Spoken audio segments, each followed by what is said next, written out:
Hello friends, welcome to our physics tutorial spine. Today we will start the topic in sequence of classical mechanics and also introduction of quantum mechanics, which is the topic of MSc second sem physics quantum mechanics unit first at Bilaspur University and Shahid Nand Kumar Patel's University also, and also the part of BSc honors.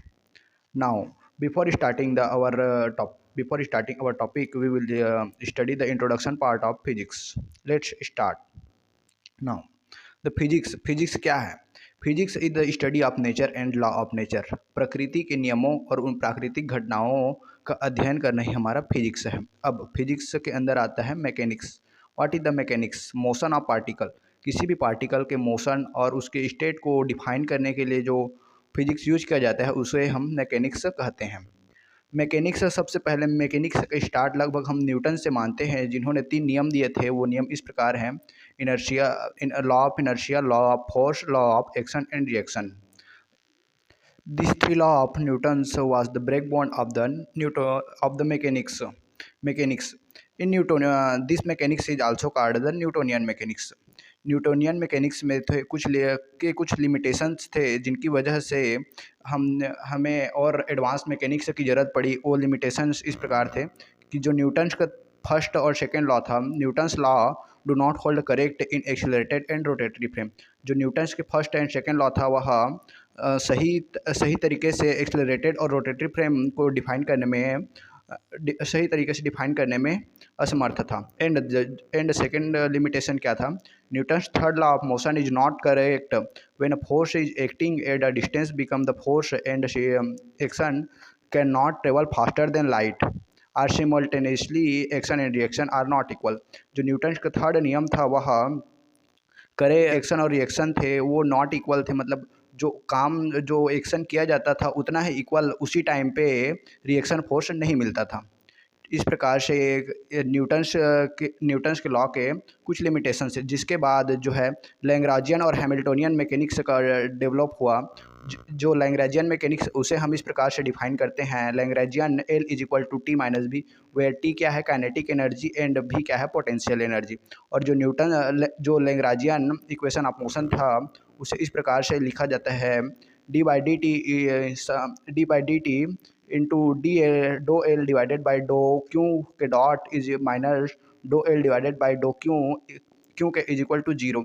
Where L क्या show करता है? L यहाँ पर represent करता है Lagrangian को, और Q k क्या है? क्यू के जो है जनरलाइज्ड कोऑर्डिनेट, और क्यू के डॉट जो है जनरलाइज्ड वेलोसिटी है। उसके बाद हैमिल्टोनियन मैकेनिक्स का विकास हुआ। जो हैमिल्टोनियन है उसको हम इस प्रकार से डिफाइन करते हैं: Hamiltonian H is equal to T plus V, where T kinetic energy and V is potential energy. जो हैमिल्टोनियन कैनोनिकल इक्वेशन है हम उसे इस प्रकार से डिफाइन करते हैं: del H divided by del q k is equal to minus p k dot and del H divided by del p k is equal to q k dot. Where q k क्या है? Generalised coordinate है, and P के जो है generalised momentum होता है। और जो हैमिल्टोनियन एंड लैग्रांजियन है उसके बीच में रिलेशन कुछ इस प्रकार है: doe H divided by doe t is equal to minus dough L divided by doe t. It is also represent as Hamiltonian is equal to summation p k into q k dot minus L, where p k generalised momenta, q k dot generalised velocity, L Lagrangian and H is Hamiltonian. Now start our topic the inadequacy of classical mechanics. जो classical mechanics थी उसमें कुछ कमियां थी, जिसकी वजह से हमें क्वांटम मैकेनिक्स की ज़रूरत पड़ी। Let's start. Need of quantum mechanics. The development of classical mechanics based on the Newton's three law: the law of inertia, law of force and the law of action and reaction. जैसे कि हम पहले पढ़ चुके हैं कि जो Newton's के जो मैकेनिक्स क्लासिकल मैकेनिक्स थी वह न्यूटन्स के 3 नियमों से ही विकसित हुई थी। This law includes the concept of absolute mass, absolute space, absolute time. ये जो न्यूटन्स के 3 लॉ थे ये हम निरपेक्ष मास, निरपेक्ष स्पेस और निरपेक्ष टाइम के कॉन्सेप्ट पर डेवलप की गई थी। Classical mechanics explained correctly the motion of celestial bodies like planet, stars, and microscopic as well as microscopic terrestrial body moving with non-relativistic speed। जो क्लासिकल मैकेनिक्स थी वह स्टार, प्लानेट, इन सब के मोशन को डिफाइन करने के लिए समर्थ थी। लेकिन non relativistic speed. It means अगर कोई पार्टिकल का जो वेलोसिटी है वह लाइट के वेलोसिटी इन वैक्यूम, जो लाइट के वेलोसिटी है वैक्यूम में उससे अधिक है, तब यह उसको डिफाइन करने में असमर्थ है। जो न्यूटन्स के नियम थे वह तभी लागू होंगे जब वेलोसिटी ऑफ द पार्टिकल, जो पार्टिकल का वेलोसिटी होगा भी, वह वेरी लेस देन होगा the speed of light in vacuum. जो स्पीड है लाइट का उसके इन वैक्यूम में उसकी तुलना में बहुत ही कम होगा, तभी जो है न्यूटन्स का नियम लागू होंगे। द इनएडिक्वेंस ऑफ क्लासिकल मैकेनिक्स, ये कुछ कमियां इस प्रकार थी। It does not hold in the region of atomic dimension. It cannot explain the non-relativistic motion of atoms, electrons, protons, etc. जो क्लासिकल मैकेनिक्स थी वह एटॉमिक डायमेंशन को किसी भी पार्टिकल के एटॉमिक डायमेंशन से रिलेटेड कोई भी डिफिनेशन नहीं देता है। किसी एटॉमिक कॉम्बिनेशन क्या होगा, एटॉमिक डायमेंशन उसका क्या होगा, इसके बारे में जो न्यूटोनियन मैकेनिक्स, जो क्लासिकल मैकेनिक्स या फिर न्यूटोनियन मैकेनिक्स है वो नहीं बताता है। It could not explain the non relativistic motion of atoms, electrons and protons.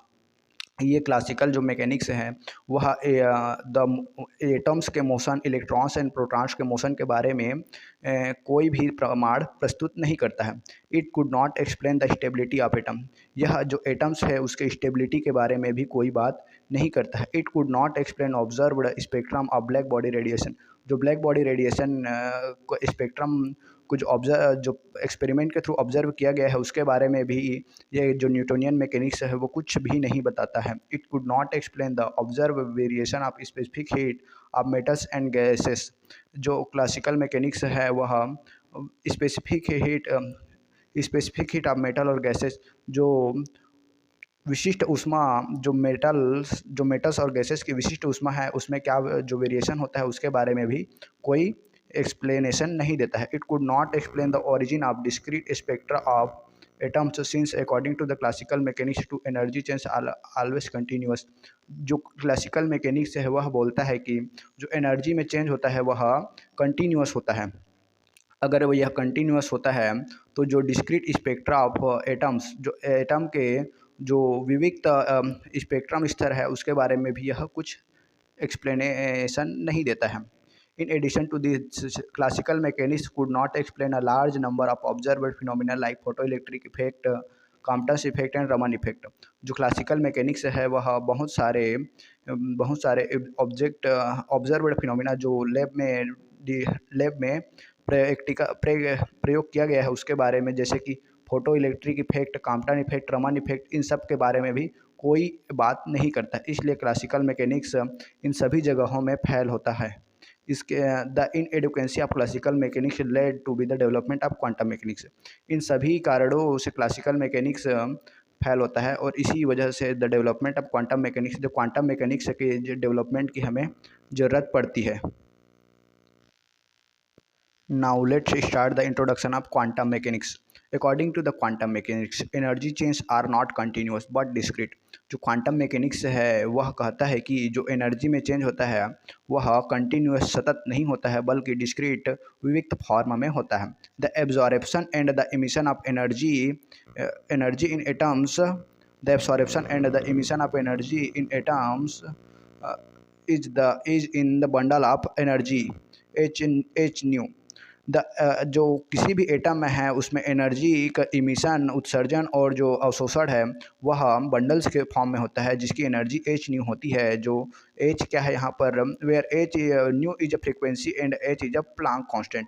Where nu is a frequency, जो न्यू है वह आवृत्ति है और जो एच है वह प्लांक कांस्टेंट है।